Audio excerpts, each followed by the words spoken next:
திருவள்ளூர் மாவட்டத்தில் வைரஸ் காய்ச்சலின் தாக்கம் மீண்டும் அதிகரித்திருப்பதாக தகவல் வெளியாகியுள்ளது. இது தொடர்பாக திருத்தணி மருத்துவமனையில் இருக்கும் நமது செய்தியாளர் ரகுவரனிடம் கூடுதல் தகவல்களை கேட்டறியலாம். ரகுவரன், திருவள்ளூர் மாவட்டத்தில் கடந்த ஒரு மாதத்துல மட்டும் 4 பேர் வைரஸ் காய்ச்சலால உயிரிழந்துக்கிறதா ஒரு தகவல் வெளியாகி இருக்கு. தற்போது இந்த வைரஸ் காய்ச்சலுடைய பாதிப்பு திருவள்ளூர் மாவட்டத்தில் எந்த அளவுக்கு இருக்கு? மருத்துவர்கள் இது குறித்து என்ன சொல்றாங்க?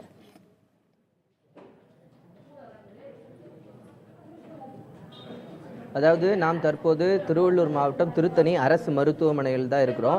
கிட்டத்தட்ட இந்த டிசம்பர் மாதத்திலிருந்து இப்போக்குள்ள பார்த்தீங்கன்னா 3 பேர் பன்றி காய்ச்சலுடைய அறிகுறியினால இருந்ததாகவும் ஒருவர் பன்றி காய்ச்சலாலேயே இருந்ததாகவும் சொல்லப்படுது.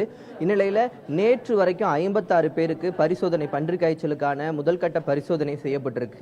அதனுடைய பரிசோதனையுடைய அறிக்கைகள் வர இருக்கு. அவங்க அனைவருக்குமே அந்த முதற்கட்ட அந்த பன்றி காய்ச்சலுக்கான அறிகுறிகள் இருப்பதாக சுகாதாரத்துறை தெரிவித்திருக்காங்க. இந்நிலையில் தொடர்ந்து பார்த்தீங்கன்னா கடந்த ஜூலை மாதத்திலிருந்து செப்டம்பர் மாதத்துக்குள்ள மட்டும் கிட்டத்தட்ட 25 பேர் இந்த வைரஸ் காய்ச்சலானால தொடர்ந்து இறந்தாங்க. எந்த ஒரு தொற்று நோய் பாதிப்பு ஏற்பட்டாலுமே தொடர்ந்து பாதிக்கக்கூடியது இந்த திருவள்ளூர் திருத்தணி பகுதிகளாக தான் இருக்கு. இந்த பன்றி காய்ச்சலில் மட்டும் கிட்டத்தட்ட பார்த்தீங்கன்னா இந்த திருத்தணி அரசு மருத்துவமனையில் அந்த அறிகுறிகளோடு 25 பேர் அனுமதிக்கப்பட்டிருக்காங்க. திருவள்ளூர் அரசு மருத்துவமனையில் 20க்கும் மேற்பட்ட நோயாளிகள் அனுமதிக்கப்பட்டிருக்காங்க.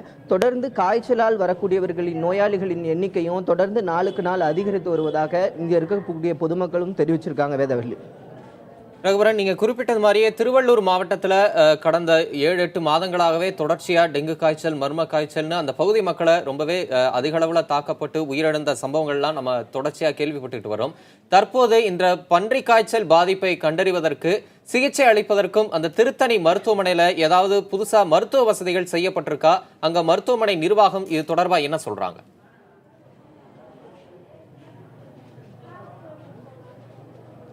அதாவது நாம் தற்போது திருவள்ளூர் மாவட்டம் முழுவதுமாகவே புதிய தலைமுறை கள ஆய்வு செய்தது. அதில் திருத்தணி மருத்துவமனை, திருவள்ளூர் மருத்துவமனையில் அனைத்து மருத்துவமனைகளையும் பார்த்தோம். பன்றி காய்ச்சலுக்கான சிறப்பு மருத்துவ பிரிவு எதுவுமே தற்போது வரைக்கும் திறக்கப்படலை. ஆனால் பன்றி காய்ச்சலால் ஒருவர் உறுதியாக இறந்திருக்கிறார் அப்படின்னு சொல்லிட்டு அரசாங்கமே சொல்லியிருக்கு. ஆனால் பல்வேறு தனியார் மருத்துவமனைகளில் H1N1 சொல்லக்கூடிய அந்த பன்றி காய்ச்சலால் பாதிக்கப்பட்டவர்கள் அனுமதிக்கப்பட்டதற்கான சான்றிதழ்கள் நம்மளிடத்துல இருக்கு. இதே நிலையில் பன்றி காய்ச்சலால் பாதிக்கப்பட்டவர்களுக்கு எந்த மாதிரியான சிகிச்சைகள் அளிக்க வேணும் என்பது அந்த வீரராகவன் அப்படின்னு சொல்லிட்டு திருத்தணியில முதலா பன்றி காய்ச்சலால அவர் தான் இறந்திருக்காரு.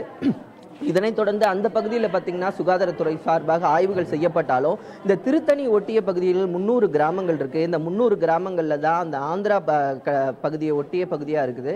அந்த பகுதிகளில் எந்த தொற்று ஏற்பட்டாலும் முதல்ல அங்கதான் தொற்று ஏற்படுது. ஆனா தொற்று ஏற்படும் போதே அதற்கான நடவடிக்கைகள் எடுத்தாதான் இறப்பு விகிதத்தை குறைக்க முடியும் அப்படின்ற இங்க இருக்கிற பொதுமக்கள் சொல்லியிருக்கிறாங்க.